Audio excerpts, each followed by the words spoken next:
All right, we are live. We're live. Yeah, we're Awesome. we're going. What do you think of the thumbnail? I haven't been able to see it full screen yet. Oh, you I haven't haven't had a seen it yet. chance. No, All no. good. I'll take a All look good. at I it was pretty after. happy Yeah, about it. yeah. You look real ripped is all I I'm gonna I say. need You look that. real ripped. I need. Oh, that's great. That's great. Yeah, I see it. That's Nice. brilliant. Nice. I was yet last night I couldn't sleep, and it wasn't because I was thinking about this the whole time, but but I could sleep, and I was while I couldn't sleep, I started thinking like, what could I put as a thumbnail for today, and I couldn't come up with anything, and it wasn't until I think 5 minutes before a classroom that we did right before that I came up with an idea. I was like, this is Perfect. probably gonna work. Perfect. Chris Angel. Chris Angel Yeah, playing for exactly. you. I'll just That take. was a great show. It was good. It was good. I'll just take 1 second here so I can put the chat box up on the stream, and then Sounds good. we'll be able to go. So yeah, today we have, as you can see, Ben is going to be the main guy here on the podcast. We're going to be talking about some mental preparation, goal setting, all that fun stuff. So yeah, goal setting, self-talk, imagery, routine building, just all the good stuff that is needed when it comes down to basically playing and performing properly. Yeah, So yeah, stuff that's sometimes overlooked but very necessary. totally. It's one of those funny things when, a lot of times you ask the question, how much of the game is mental? And a lot of people will say 90% mental, 10% physical.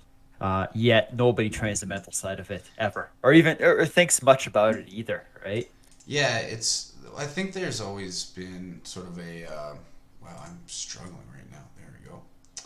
I think there's always been sort of a myth around mental skills, and I use the term mental skills because they are skills.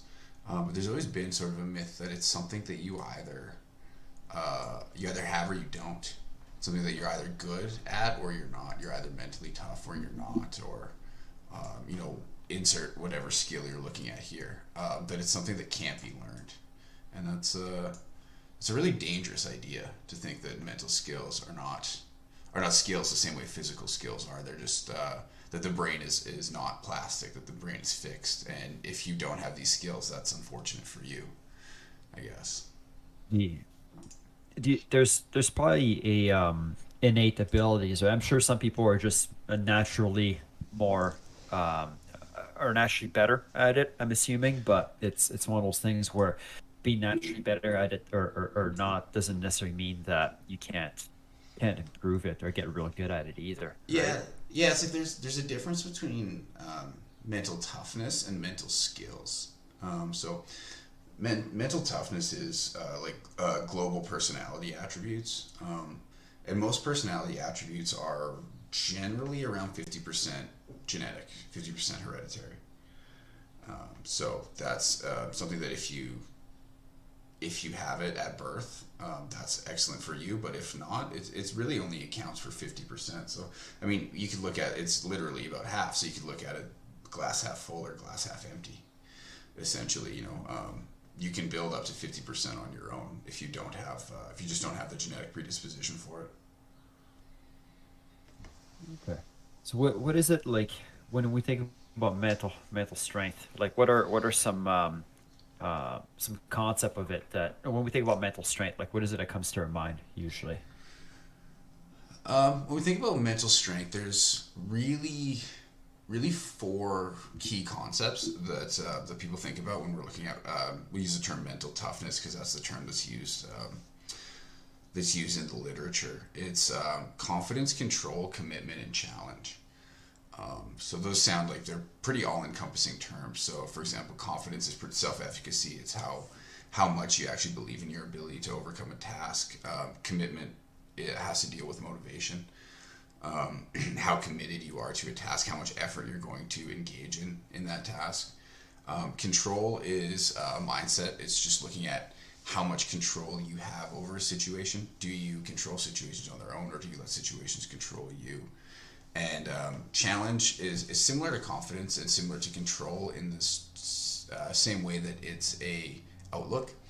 It's a mindset of adverse situations. So if something negative happens to you, do you view that as a challenge or not? And that's why it's called challenge. It's essentially how threatened are you by adverse situations, or how well can you see them as an opportunity to grow? Do you see it as a challenge, or do you see yourself as a victim? Kind of Yeah, deal. the terms used are challenge and threat. So yeah, Yeah. essentially, yeah. And I'm assuming that kind of puts you into a if you see it as a threat, does it kind of put you in a prey response kind of deal? Yeah, I don't know if it'd be a prey response, but it'd be a stress response. Um, Okay. yeah, the stress response. Stress is actually really interesting. People use the term stress and anxiety interchangeably. So, when people feel stressed, a lot of the times they feel overwhelmed or they feel nervous about a situation. But stress is actually a response it can have positive and negative Yes. outcomes. There's When you actually, work out, you're adding stress to your body, and that's how you're building muscle, basically, right? It's the same idea for your mind. yeah, I look at it a little bit differently because there's actually a way that you can influence your stress response. So, for example, when you say like you're putting stress on your body to improve it, you can put stress on your body to improve it, but that's more of a physiological response. Um, when you say for your mind, essentially, um, when the stress response happens, there's something that initiates it. That's called your stressor. So that's something in the environment. It's something that's external to you. And then from there, there's really two things that happen. A lot of the times, the stressor in itself is neutral. But then from there, we have our interpretation of that stressor. And then we have our response to that stressor. And then the fourth stage of that stress process is your behavioral outcome. So in hockey terms, let's just say the stressor is a big game. Um, and that big game now, if you're looking at mental toughness as a term of challenge or threat, the first step in the stress process is just that external demand. It's a big game. And then the second stage is how you interpret that. So it's whether you see that as a challenging situation, a situation or a challenge to be overcome, or whether you see that as a threatening situation, something that something that can have a pretty bad outcome for you if you're not able to cope with it.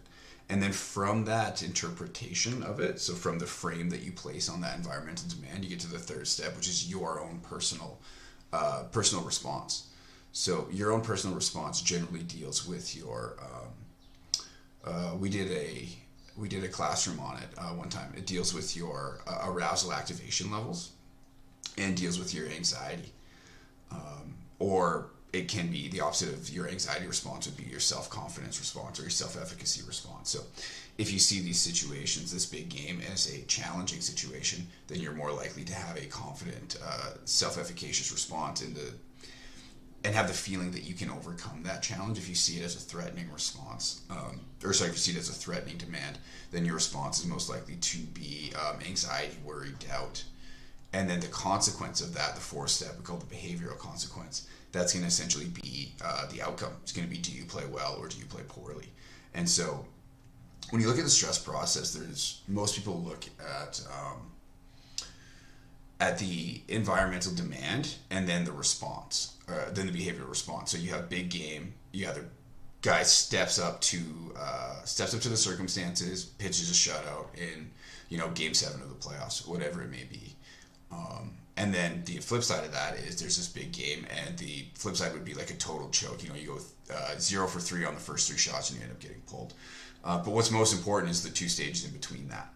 Is first of all, how did this person frame the situation, frame the environmental demand, whether it was a positive frame or a negative frame, and that generally deals with your thoughts, and then from there your own individual physical response, and that deals with your feelings, that deals with your muscle tension, deals with your activation. That's what we're talking about. Relaxation techniques can potentially be helpful in that stage. So let's say you have that fear response, or that threatened response. You say you want to change the way that your thought patterns. So how do you do that? How do you change your thought patterns? Well, the first thing you have to do is you have to be aware of it. One One thing that's a little bit difficult, I've actually been listening to a meditation teacher, Joseph Goldstein, recently, and he talks about what's called the train of association. So the way your brain works is generally based on priming. When you have a thought, that thought primes other thoughts. So for example, if I were to say the word lime, the next thoughts that you would have would probably be either a fruit or something that's green. It creates the worries and doubts. So first of all, being aware of those worries and doubts, that's going to allow you to stop the train of association. I really like the term train of association because just like a train of association, you can jump on it and you can jump off of it at any time. But if we're not aware of it initially, it's really easy to get carried away. So being able to identify that you're in a negative spiral or you're on this train is the first step. And then from there, we start to think of either, in most situations, it's going to be relaxation techniques and then thought stopping and basically thought reprogramming. So when it comes to the thought stopping and thought reprogramming piece, this really deals with self-talk. Relaxation and self-talk are generally tied together very closely, but they're different skills. Relaxation a lot of times is for the relaxing of your physical symptoms. So some of the physical symptoms of anxiety, you have a big game, you have butterflies in your stomach, your muscles start to get really tense, you start sweating, your heart rate starts speeding up.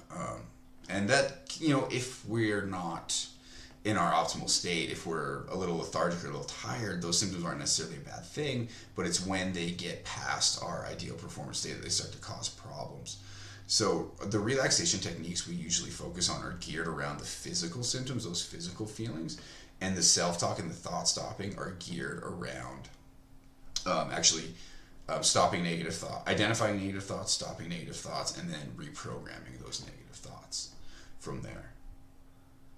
So a lot of that stuff would be done. Would you do a lot of those ideas? Would you implement them in a pregame routine, or would you try to implement them in life in general? Like, let's say when you wake up in the morning. Well, yeah, life in general. But as it's applied to hockey, that's one really great thing with mental skills is they are like physical skills in that they're trainable, but at the same time, knowing how to backside push properly, that's not really going to have an impact on you in school. Whereas mental skills, they can really have an impact throughout your entire life. And the flip side to that is if we start to implement these skills in every aspect of our life, they're going to really start to, it's going to be easier to transfer them into our game as well. And that's one thing that, when you mentioned, most people will say 90% of the game is mental and 10% is physical, but they'll spend 90% of their time on working on physical skills, whether that's on ice and in the gym, and very, very little, if at all, spend time on their mental skills.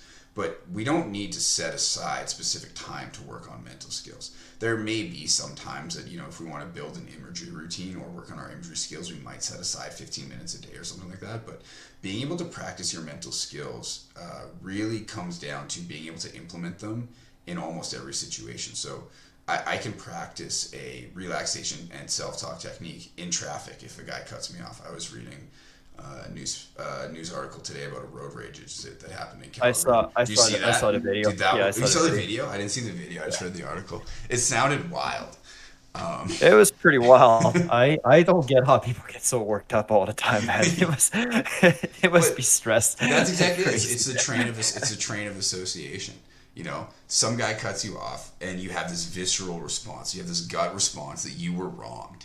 And if you're not able to get off that train of association, it's not just that you were wrong. It's that other person is, in just a road rage, for example, that other person is just a really bad person. Yeah. And that leads to the thought of, I need to pull in front of this guy and stop my car and go bang on his window. If you look through the stress response, there's an environmental situation, I don't know what happened if the guy cut him off in traffic. I'm not sure, but he brake checked him. He brake checked him. Yeah, I think the guy was following him pretty closely. He brake checked him, and then he lost his mind. So again, you can go through the stress process in any situation like that. A guy brake checks you. That's the environmental demand. Now from there, we can look at it either way. We can look at it as, man, this guy's an asshole, or maybe I'm following this guy too close. You know, you can either be self-aware of it, or you can just jump on that negative train from the feelings. And then that thought and feeling cycle, you know, you feel like you're wrong, so you get angry, and now that you're angry, you're going to keep feeling like you're wronged, and it just cycles forward or downward. And you know, in hockey we talk about like a downward spiral. You let in a goal, maybe you're not feeling great to start, you let in a goal, then from there you feel bad about yourself, you have worries, you have negative thoughts, anxiety, worries, doubts, then your performance gets worse, you let in another goal, and it just continues spiraling downwards. And then next thing you know, you get out of your car and you grab the guy's windshield wiper and you just rip it off Yeah, his just car. run away. You just run away, I guess. You just get away. Yeah, I read that Yeah, just before we jumped on. That was wild. yeah, I saw the video first, and I read the news article after. I think they arrested him. Now they're trying to figure out if it's a hate crime or something Yeah, like that that, which was is the kind of article funny. I read. Yeah, Yeah, yeah. aren't all crimes hate crimes? But I was gonna say he hates that guy who cut him off in traffic or brake checked him, whatever it was. He really hates that guy. Oh, but yeah, it was something else. Yeah, one thing I was gonna ask you is like, let's say somebody feels like they don't have a lot of confidence, because you hear that all the time, right? Goalies will say like, I don't feel like I have a lot of confidence. I don't know what to do. So what are steps they can take to build that confidence back up? So there's a couple different things. This is all based off of I think it's Albert Bandura's self-efficacy theory. Self-efficacy, I like the term self-efficacy more than confidence. They're generally interchangeable, but the difference with self-efficacy is it's more specific, whereas confidence is more of a global term. So for example, if you feel confident, you just kind of believe in yourself in all circumstances. When you have self-efficacy, you believe in yourself in this specific circumstance. So for example, you know, with goaltending, there's so many different facets of the game. I can feel really comfortable and really confident in my rush management, but then as soon as I get on the post, I can be absolutely terrified because I just don't feel good on my post. So I like the term self-efficacy because it kind of separates those things a bit. But the ways to build self-efficacy are, first of all, to be prepared in the sense of focusing on your skills. You know, for example, we talk about it on the ice. The best way to feel comfortable in a certain situation is to feel that you're good at that situation, and the way to feel good at that situation is by physically being good in that situation. So, like if a guy feels uncomfortable on their post as soon as they transition into post, well, that's a sign that that's exactly what we need to work on to start with. But then there's times where that global confidence or global self-efficacy might start to decline, rather than being in a specific situation. Yeah, you could have, you know, maybe you've lost a couple games in a row, or even if you've won a couple games, you're maybe prone to if you're up 2 goals, you give up a weak goal late in the game, but you're still able to win. Whatever is causing that. The first thing that you really want to turn back to is your past successes.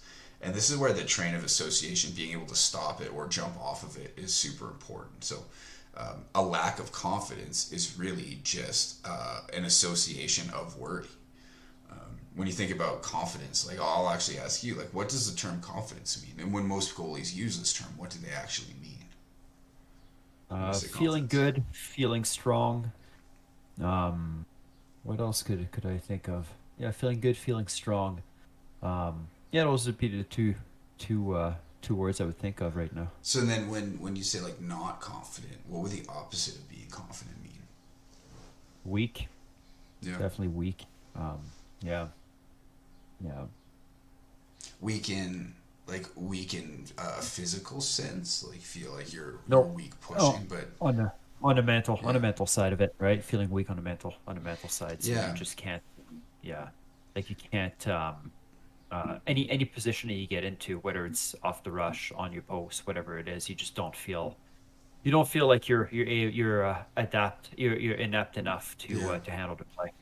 yeah. No So matter what your skills are like, I guess. yeah, so I've mentioned it a couple times, like worries and doubts is generally what we think of like as the opposite of being confident. So when you feel like you're weak, you basically feel that you don't have the ability to succeed in this situation. and you feel like you don't have the ability to succeed, that's a worry that you can't succeed, and a doubt that you're doubting your ability. So the first thing that I like to do is to take guys off of that train of association, because usually it's just like a lot of it is exceptionally negative. Like they don't feel like they can really even play or do anything right now. Is focusing on past successes.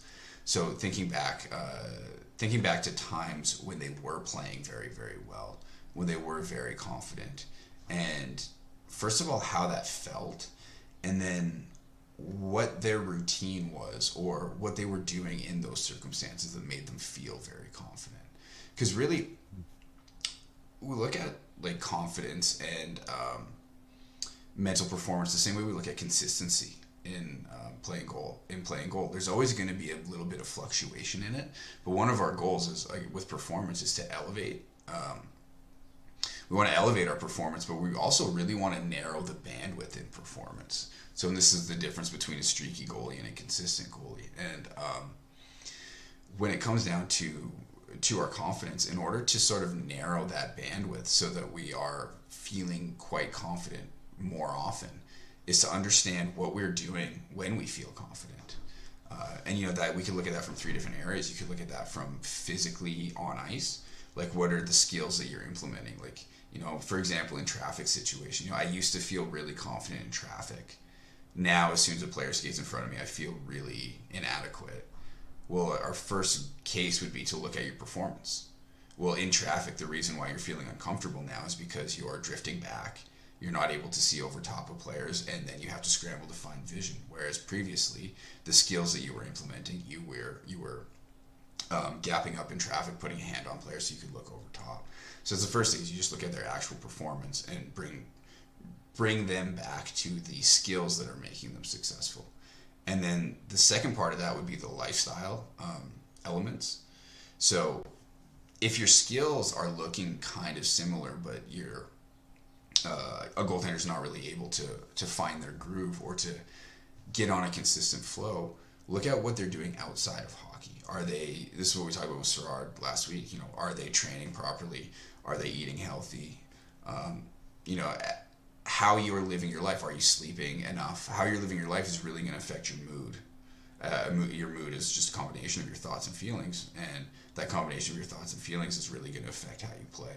So that's the second thing we look at. Are you still consistent in the things that you're doing on ice? Are you still consistent in the things that you're doing off of ice? And then you look at the mental side of it, like when goalies are playing their best. And this is like if I'm conducting mental sessions, one of the first things you focus on is you just ask goalies questions like, when you play your best, how do you feel? And what do you say to yourself? And this comes back to the whole idea of identifying thoughts. When we talk about going through the stress process, being able to identify what you're thinking and how that influences your performance. By looking back, focusing on past successes when you're feeling not confident, and really trying to understand what you're doing when you're successful, now we can start to make sure that we're implementing and programming that both on ice, both in your lifestyle, as well as mentally. Start to program that for every single time that you're going to be on the ice or you're going to be in a situation that you need to be successful.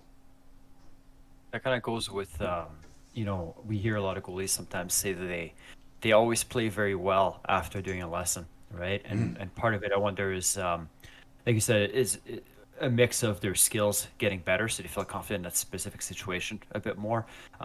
But do you think it also has to do with the effort they're putting in? If you put more effort to something, you'll automatically feel more confident at it because you did all the work that is needed. Versus if you don't put the work in, then there's doubt that comes into your mind from there. Yeah, I think Conor McGregor has a quote like that where I can't remember the exact quote, but he mentioned something about how being nervous, being anxious is basically from a lack of preparation. If you felt that you could have done more to prepare, you would probably feel more confident. And by putting in effort and working at things, and in sessions especially, we try to make sure that guys feel comfortable. We generally don't. We're not out there to score goals, although we do sometimes. Of course. Yeah, once in a while we'll put a good shot on. but making guys feel comfortable in their skills so that they feel that their effort that they're putting in is gaining results, that they're moving forward.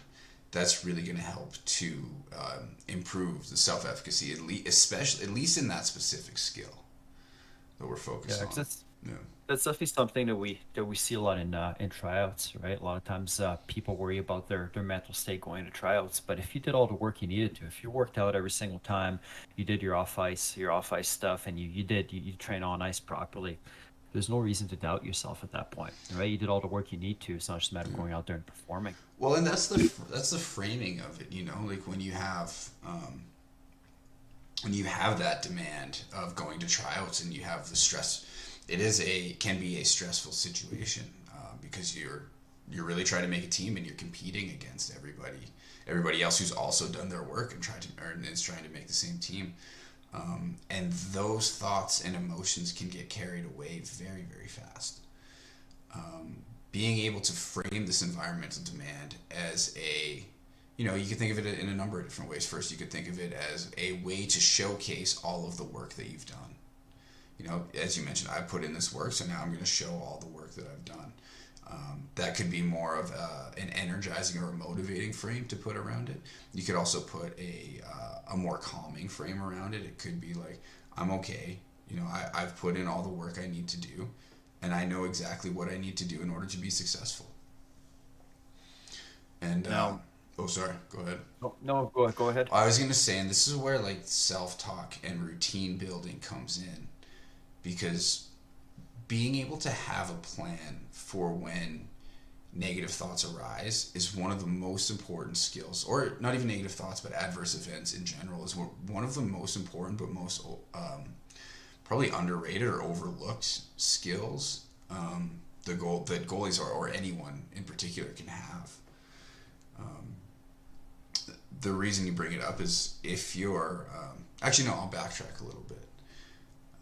If you just think of, there's something called negative automatic thoughts. If you think of like the automatic thoughts that arise, and we could get into a talk of like, are you even in control of your thoughts that arise naturally?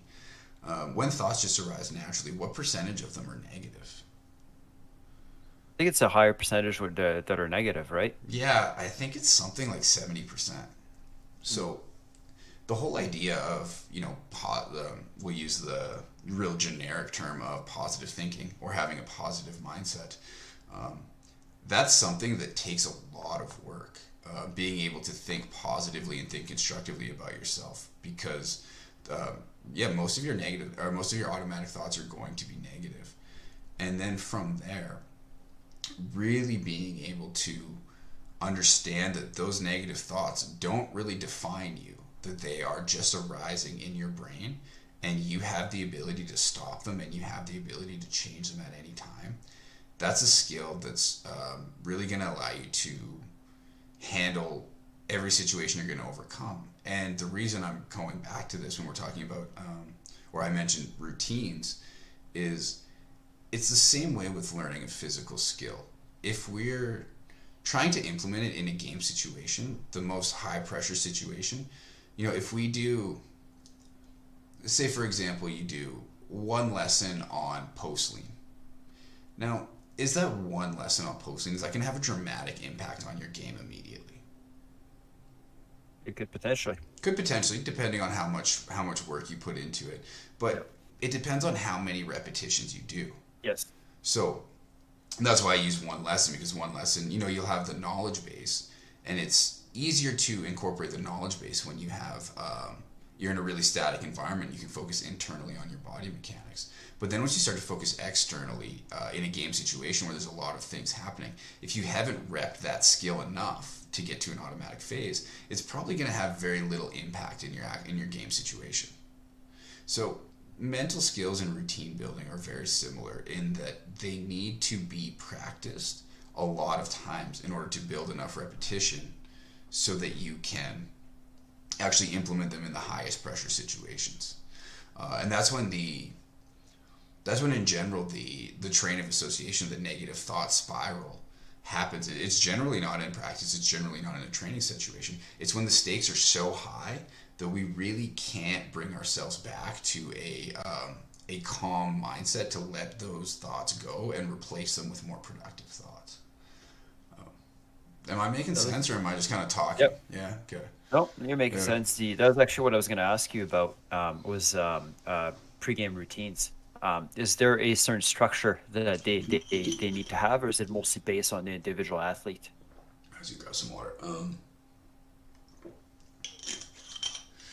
It's the routine itself. The specifics of it are based on the individual, but there's theoretically two components that we want to look at.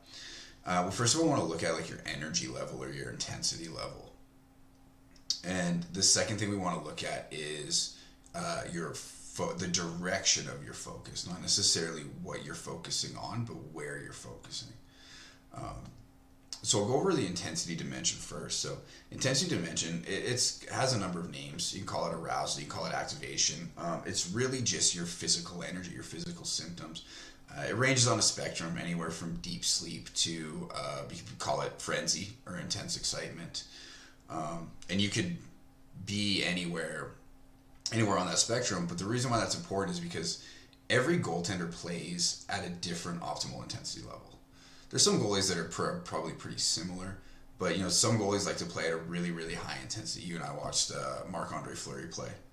Actually, that's a good game. That's a good game to contrast. I don't know. I'm not in their minds. I don't know their actual physical feelings or their actual mind states. But when you watch Cam Talbot play versus Marc-Andre Fleury play, if you think about those two guys in terms of the activation or intensity spectrum, Marc-Andre Fleury is a guy who's extremely intense all the time.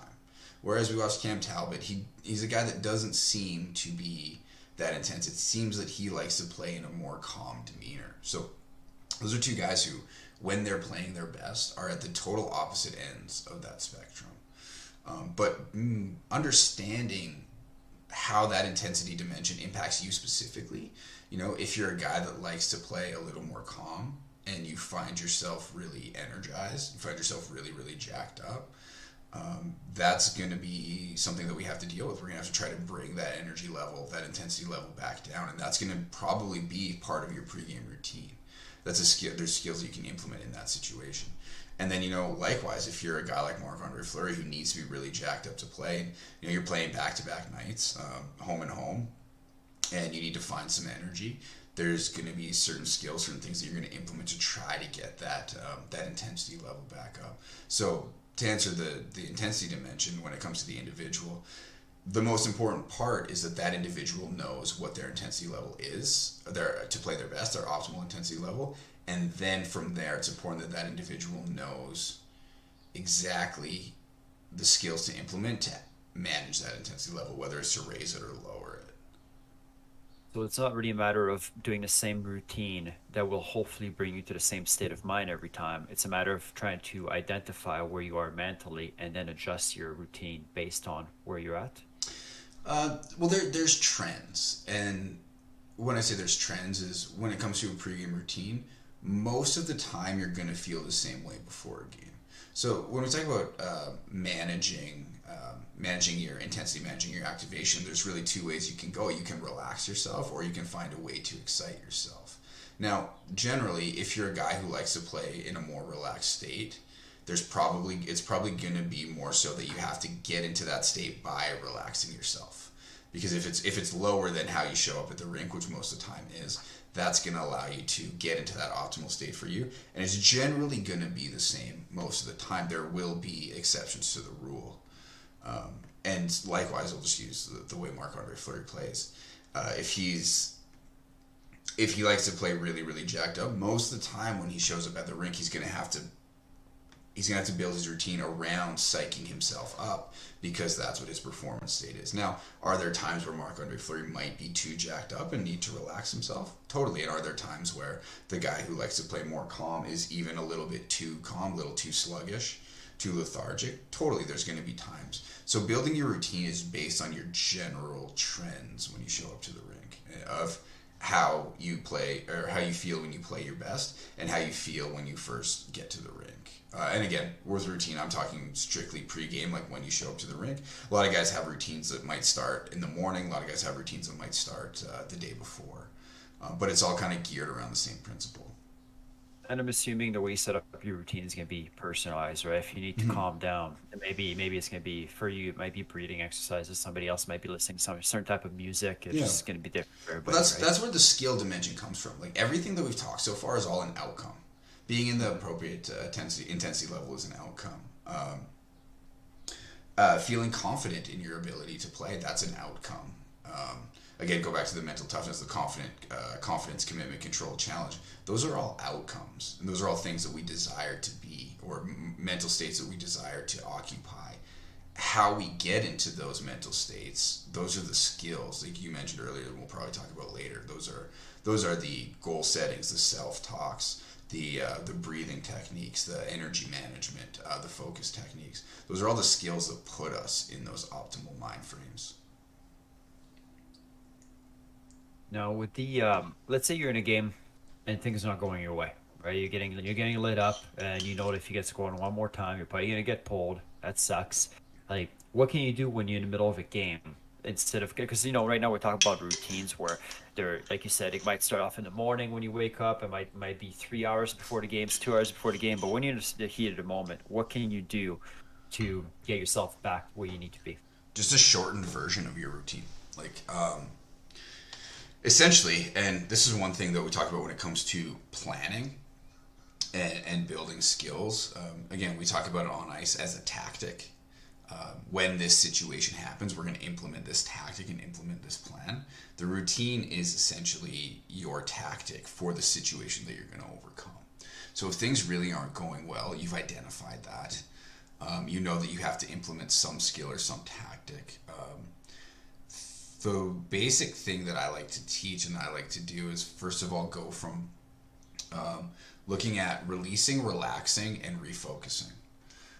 Now, from there, we look at release, relax, refocus. Like, what does release mean? That means trying to clear your mind and let go of the situation, the goal that just happened, or it could be multiple goals, the multiple goals that just happened. Generally, in that situation, as part of the routine, the first part of the routine, we're going to implement a breathing technique. Really just something to make sure that you're counting your breath so that your mind is focusing on something other than the goal.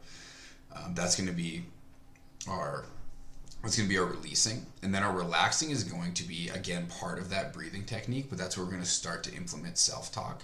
Start to implement some motivational and relaxing, some calming self-talk.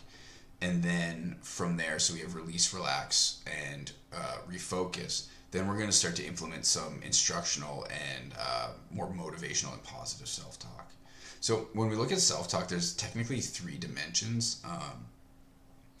We have our instructional self-talk, we have motivational self-talk, and then there's negative self-talk. We want to try to avoid negative self-talk. But the main key that we want to focus on is when to implement motivational self-talk and when to implement instructional self-talk. So in a game situation, you and I talked about this a little bit, because you mentioned your goalie in Olds. You were trying to get him to relax his elbows coming in on the rush. And he was like, well, I don't really like to think. To try to not think, I think you mentioned. Yeah. Yeah. So the key with the instructional self-talk is there's time and place for really specific self-talk. So, for example, if we're working on extension retraction mechanics, there's time and place to slow down and go like extend, retract, head over top, backhand support. Go through those mechanics, and that's instructional self-talk. But what is also instructional self-talk is something like elbows loose. It has the same type of content, the same type of material, but we're not over-analyzing what we're doing. We're basically just giving ourselves reminders of what we need to do. So instructional self-talk can be anywhere on the spectrum, from extremely specific to extremely holistic, where, think of a term like forward. If you're just telling yourself in a game situation, stay forward. That means pretty much keeping everything forward, your knees forward, forward at your head, forward at your hips, forward, keeping your hands in front of your body. Having those reminders, that's part of your instructional self-talk. And then the motivational self-talk, that's going to be a skill that we talk about moving on the activation of the intensity spectrum. Motivational self-talk helps us move through the intensity spectrum as well as build confidence. Again, we're telling ourselves that we're able to accomplish the task at hand. So just bring it back to the after goal routine. Release, we're going to do a breathing activity, something that works for the person. I know we had Howie on here. He was talking about, he does a 3-3-1, 3 second inhale, 3 second hold, 1 second. No, was it 3-3-6? 1 second hold. Well, or 3-1-3. Yeah. Sorry, yeah, not 3-3-1. 3-1-3. Yeah. Yeah, it was 3 second inhale, 1 second hold, 3 second exhale. I like doing a longer one, especially after a goal. You'll probably have a bit more time. I like doing an 8 second inhale, 1 second hold, 7 second exhale. So it's 8-1-7. The reason why is because the longer your exhale is, the more muscle tension you release. So generally, when we're looking at situations where, as you mentioned, maybe you got scored on a couple goals to two goals on 4 shots, coach is leaving you in, but you're worried you're going to get pulled. That's a situation that's going to cause a lot of anxiety. You're going to have a lot of worries, a lot of doubts, and a lot of tension. So the longer exhale helps to release the muscle tension. And as well, physically counting your breath, so as you're doing the 8-1-7 breath or the 3-1-3, it focuses your mind on something other than the goal that just happened. It might not be what we want to focus on yet, because that's going to be the motivational instructional self-talk that we're going to do after. But having that break of just counting the breath of coming in, holding, and coming out, your mind is now counting. By giving your mind a task like that, you're no longer worried about the goal, you're no longer worried about your coach, you're bringing everything back into things that you can control. And then once you have that alleviation, so that's release. Partially relax, because the exhale is going to release muscle tension, so that's going to be part of our relaxing phase. And then we're going to start to implement self-talk, such as like self-talk, things motivational that like, it's okay, I'll make the next save.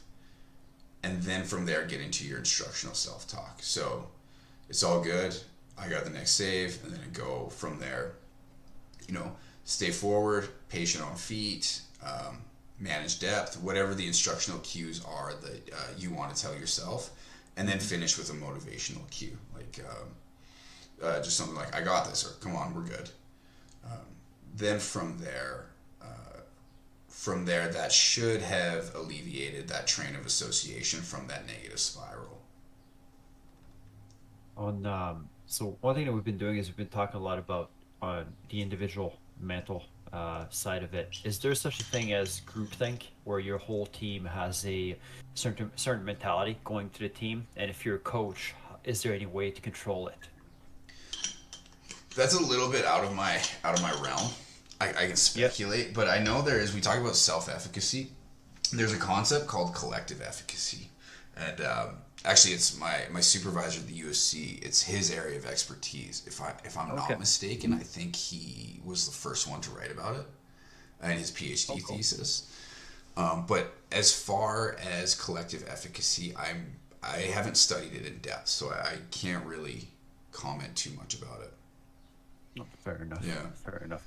But I mean, it doesn't really touch the goaltending side of it. No. But for head coaches, that's an interesting thing to think about. But there is a concept of collective efficacy, and it is related to performance. So teams that believe in it's like self-belief, but it's belief in your team's ability rather than just belief in your own ability. As far as controlling it, I can't really comment on that. I know a bit about cohesion. So cohesion and efficacy are a little bit different. Cohesion's interesting because there's 2 types of group cohesion, and one's related to performance, but it's probably not the one that most people think. So with the 2 types of group cohesion, there's social cohesion and task cohesion. So social cohesion is just how well your team gets along. So coaches try to develop this by having team bonding activities. You go bowling together, or you do the escape rooms together. So you try to get guys communicating and trying to get guys to work together, and that improves social cohesion. But social cohesion isn't as correlated to performance as task cohesion. So task cohesion is how important the shared goals of the team are to the individuals. So one great example of like task cohesion without social cohesion is I think it's when Kobe Bryant and Shaquille O'Neal were on the same team. They didn't like each other. They would get in yelling matches in practice. But one thing they did was win because they both wanted to win. The reason why they didn't like each other was because they were so intense. There's a cool documentary on, I haven't watched the whole thing, but on Netflix about Michael Jordan. Oh And yeah, yeah. It's not my never-ending Netflix yeah, list of things to watch. Netflix list today. Yeah. I watched a few episodes, and like, if you were to put Michael Jordan and the team into like a socially cohesive environment, it didn't sound like it was. There was a lot of getting along in that dressing room, but the one thing they did was win, because they all wanted to win. They shared a collective goal. So if you share a collective goal and everyone's motivated towards that goal, then how well team members actually get along is not quite as important. I mean, it'd be great if both happened, but if you had to choose one, I would say that the task cohesion would be more related to performance. Again, it's not my area of expertise. I'm just kind of I'll add the caveat that I'm speculating a little bit. No, it'd be interesting too to see if the on a task side of it, if it has a bigger impact on a pro side, because on a pro side, you live on your own, right? You just show up to the rink and you go to work. But let's say you're playing junior hockey and everybody's kind of living together. Does the social side of it have a bigger impact at that point, right? So it'd be kind of interesting to see if there is a difference between the two there. Yeah, I guess I can just speak anecdotally from experience. I don't know the research on the difference in skill levels. Um, the one thing that I've found in my experience both playing and coaching on teams is when, I don't want to frame it, is even teams that get along really well, if there's a lack of motivation or a lack of desire to succeed from a certain clique or a certain portion of that team, the team will likely not have success, regardless of the social, regardless of how well everyone gets along. Yeah, they could all get along real well by just goofing around all the time. Yeah. But it's yeah, Yeah. yeah. Okay, yeah, that makes sense. That would make sense. Now, there's a couple goalies that have asked me before, like if let's say there, because we're talking about the social cohesion side of it, like what do you do on the mental side, or like if you can't get along with certain teammates, is there anything that you can do that helps you kind of get through those things? Just staying task focused. So we always talk about things you can control, things you can't control, and I think you brought it up to me a couple months ago. You were reading about growth mindsets versus fixed Yep. mindsets. It's a little bit different of a concept, but it applies in this situation of when, if you're not getting along with some guys on your team, it's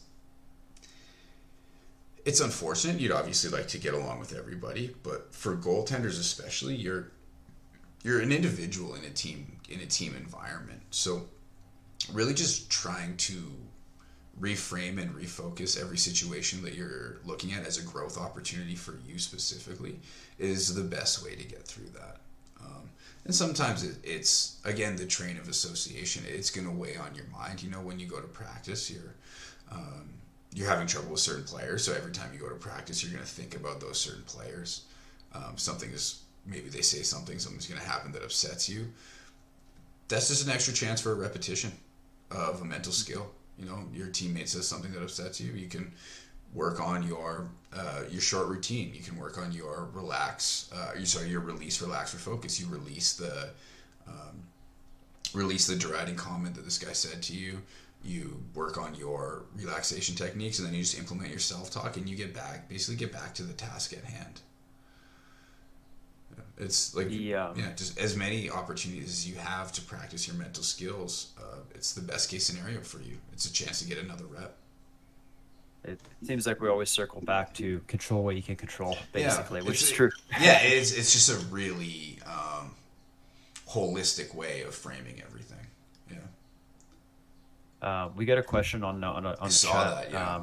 Yeah, Quest says, sorry if you've answered this. I don't think we have, actually. No. Is there a program that you would recommend for younger goalies, under, in brackets, 14, so yeah. 14 years old, where they can learn these skills and when to implement them?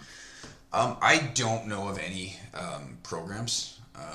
specifically, I don't particularly follow the sports psychology world or the I guess the mental training world in hockey. But if there's some things I can say about having a routine built or a program, trying to have a bit of a self-guided program, is first of all is start a logbook, start a journal of pretty much every time you're on the ice, and do it pre and post. And when you're doing it pre-ice time and post-ice time, I like to do post-ice time twice. The first one I like to do post-ice time, right after, just some short sentences, 5 to 10 minutes after the ice time. And then I like to do a post-assessment the next day.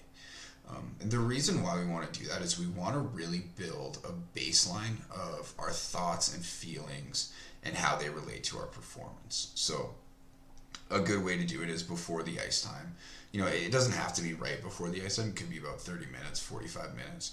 Just write down a few notes on how you're feeling, what your energy level is. Do you feel really energetic? Do you feel really calm? What's your self-talk like? Do you feel like you're in a positive mind frame? Do you feel like you're in a negative mind frame? Is your self-talk primarily negative? First of all, that'll give you a good idea of understanding how these factors are going to influence your performance, but it's also just going to cause you to be more aware of your thoughts and feelings by knowing, by jotting it down, be like, I'm feeling really upset today over something that happened. And then from your ice time, the reason why we're doing a assessment directly after the ice time is we can really evaluate our performance. We can look at those notes that we made. How was I feeling before the ice time? And then how did my ice time go? And it could be any ice time. It could be practice. It could be games. It could be scrimmage. It could be a goalie ice. How did that affect my performance? Or not even how did it affect, but how did I perform in relation to this mind frame? And then looking back the next day, so say the next morning, you can start to really assess the correlation between the two. You can think back throughout your ice time, and ice time's an hour long. Sometimes you're going to do better than others. In this 15 minutes, this chunk of the ice time where I didn't play well, was I focused on the thing that upset me earlier today? Did I have a bad day at school? And then I started to think about my bad day at school. And then, before I thought about that bad day at school, I was playing really well. Start to correlate thoughts, feelings to performance. That's the most important piece. Or the first most important piece is the identification. Then from there, start to understand, I guess for a program, be trial and error. Start to try certain skills. So, we talked about the 8-1-7 breathing. If you're feeling upset, try a breathing technique and try to change your self-talk, and then see how that affects your performance from there. I think in keeping a logbook and doing some trial and error, I think that's one of the best ways that guys really start to learn themselves. And the most important piece of having a good mind frame is understanding where your mind's at and how that's going to affect your performance. So as far as programs, I don't specifically know any that I could recommend, but the biggest thing I could recommend is really keeping a logbook. Having a training log is going to be the biggest piece to start from. Would you recommend doing a rating? So you were talking earlier about the frenzy, right? So like you're 10, you're in a frenzy, 1, you're falling asleep. Would you recommend when you're writing your logbook, giving yourself a number between 1 and 10 to eventually find out a correlation between where you are at on that scale when you're performing your best? So if, let's say like one game you get a shutout, you're feeling really good and you're at a 7, and the next game you're at a 5 and you do real bad, or at a 9 you do real bad, and being able to try to figure out like, okay, I need to be at a 7. And then from there, figure out like how you can adjust your pregame routine to get to that point. Yeah, I like to go between I like to do 1 and 5 rather than 1 and 10. 1 and 5. Yeah, one out of 5. But it's the same concept. And actually, there's some cool assessment tools that you can use, especially for pregame. There's one that's called the CSAI, so it's a Competitive Sport Anxiety Index, and there's a PDF of it online. Some of the tools you have to pay for because they were made by researchers and their intellectual property. But it's 27 questions, so it's a little bit longer. But at the end of it, you give yourself basically a rating on 3 scales. You have cognitive anxiety, so that would be worries and doubts. That would be mental anxiety, and then you have somatic anxiety, which is your physiological feelings. So that would be things like muscle tension, butterflies in your stomach, and then the third scale is self-confidence. And although it's 27 questions, it's quite short. It maybe takes 10 minutes to do. So that'll actually give you a rating of basically where your energy level is. I'll put the link to that in the chat, and that'll give you a good idea of where you're at. And then the same way, rate your performance, the same way that you're rating your energy levels or your worries and doubts and fears before the game or before the ice time. And then as you rate your performance, you'll be able to correlate the two with each other. I do like writing about it as well. The reason why is being able to put language to the thought, I guess not the thoughts are part of language. Being able to put language to the feelings that you're experiencing is really going to help you to change those. So, like if you're feeling agitated, feeling frustrated is a little bit different from feeling agitated. So really, and feeling frustrated is different than feeling angry. So being able to understand those different emotions and put language to them, or feeling calm, being able to understand what that feels like, that's going to allow you to assess it in a more methodical manner in the future. So for example, if you have the same feeling 2 times in a row, but you haven't really written about it, once you write about it, you understand what it is. Then you start to understand how you can alleviate it, or how you can change that feeling or that emotion. Or I think even writing a journal is a good habit to get into for us in junior hockey. Our head coach makes all of our players write in the journal after each practice and after each game. And the reason why he says, like you said, it's good to put your feelings into words so you can understand them better. But one thing that he's always said is you never write in a journal about things you don't care about. Right. So if you really care about your performance, you really care about hockey, about the position, then it's something you're not going to mind writing about. But if you don't care that much, then who cares, right? Why would you spend the time doing it, right? So for him, it's a tool that he likes to use with our team to get our players to actually think about their feelings, but he also uses it as a tool for him to see how much thought and how much care they're putting in, how much work they're putting into their journals. So that way he can have a good understanding of whether those players actually care about the performance or not. Yeah, this comes back to, we talk about mental skills training as a performance enhancing tool. It's a skill set that's going to help you perform. It's real similar to the on-ice skills. So when we're talking about how much time you put towards it, this is actually something that's interesting that I like to talk about is how much mental skills can impact your performance. So, we talk about 90% of the game being mental and 10% of the game being physical. So if that's the case, like we say, like maybe 90% of the game is physical, or 90% of the game is mental rather, but can mental skills alone allow you to achieve your goals? And the answer is no. So, we're not going to actually quantify how much mental skills are going to impact a player, but when players are first learning the game and they're young, mental skills and being able to have mental strength and mental toughness will have an impact, but it'll have much less of an impact because at younger levels, physical skills are going to be the most important thing. As physical skills are the most important thing. As you go down. Yeah, I'm assuming where you're going. The stream was just frozen. As you go down there. Oh, is it okay? Yeah, that's why I was distracted. The stream was okay. The video wasn't going. Okay. I'm assuming where you're going to is as the ball to net gets smaller and the skill level gets higher, that's when the mental side of it gets more important. Yeah, exactly. You think about the highest level of competition. This is the most skilled players in the world. In the NHL, it's the 60 most skilled goaltenders. Yeah. I guess 62, sorry. It's 31 teams now. It's the 62 most skilled goaltenders in the world. So from there, what's gonna determine whether you win or lose a game, or what's gonna be the biggest factor?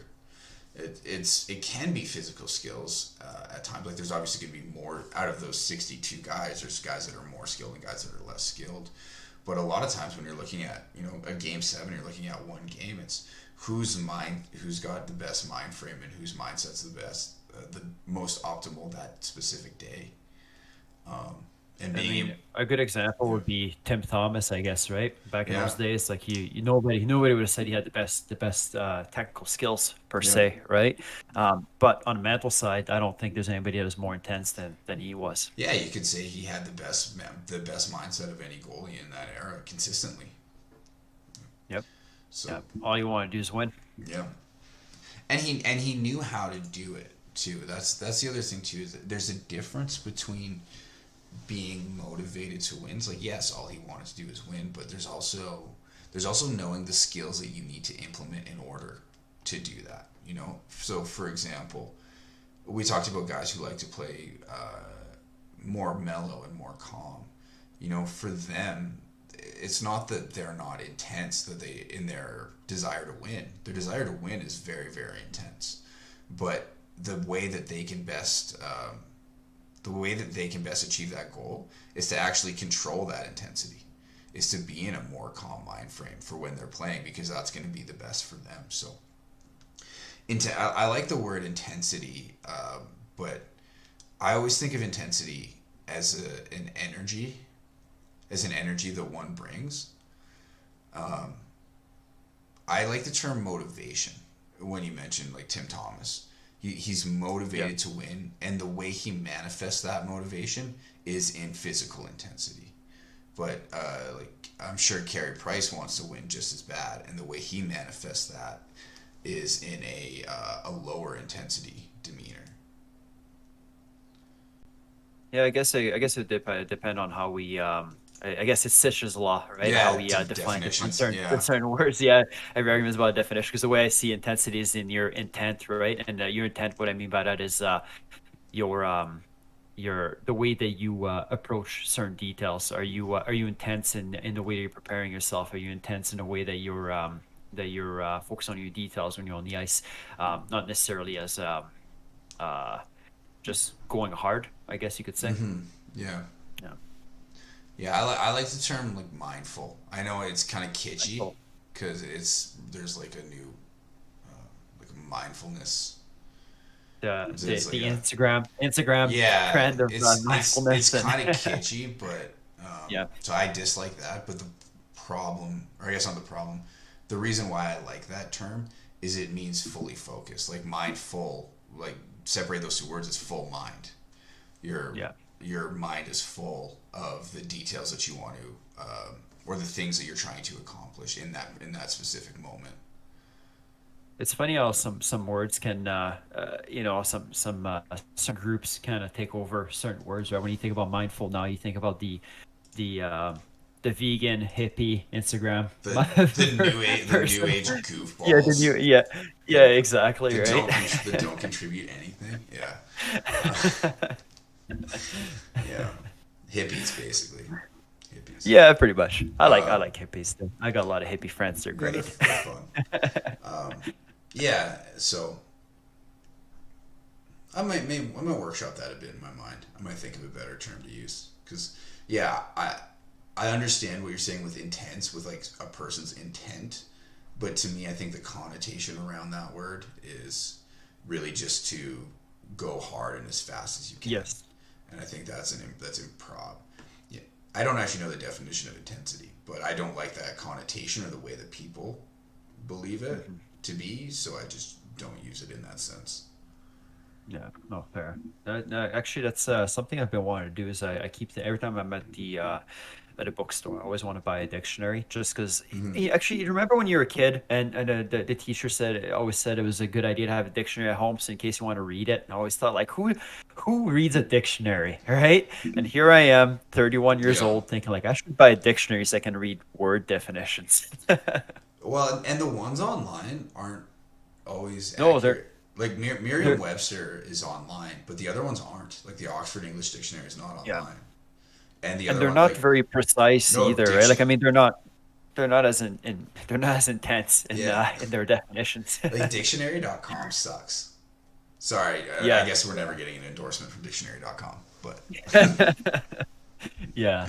No, I uh, get that. That's the thing is that even the when they define things, they don't go into enough depth yeah. with it either. So I think a dictionary would be a better thing to have actually.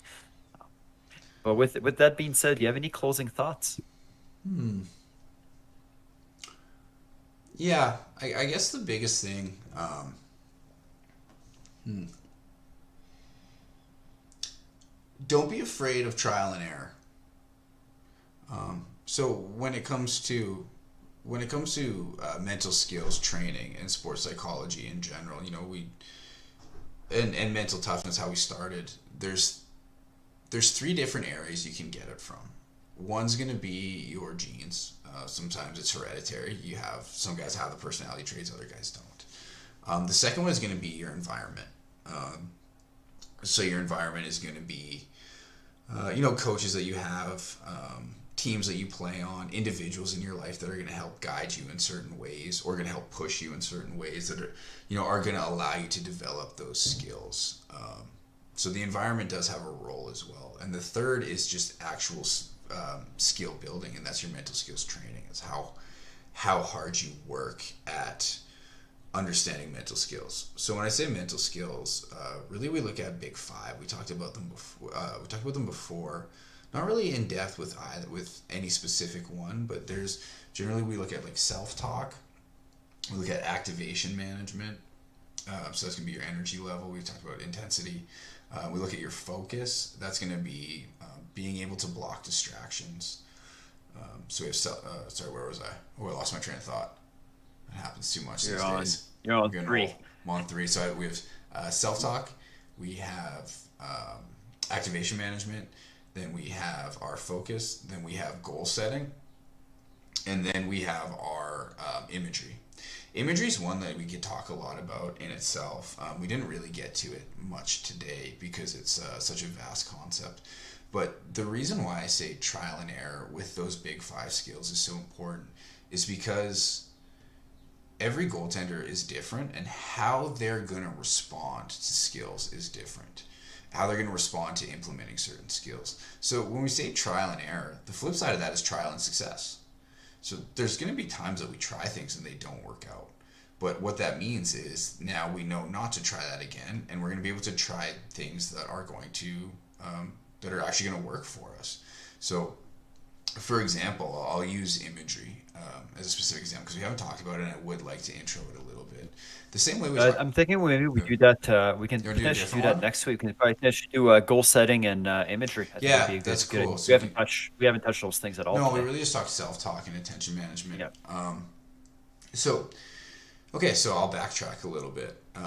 Trial and error with your self-talk and with your journaling, knowing yourself first, being able to identify your thought patterns, your feelings, how they impact your performance is the first step to that. But then once you find yourself in these states that aren't going to impact your performance positively, so you find yourself in a frustrated state, find yourself in an angry state, find yourself in a lethargic state. Maybe you're just tired.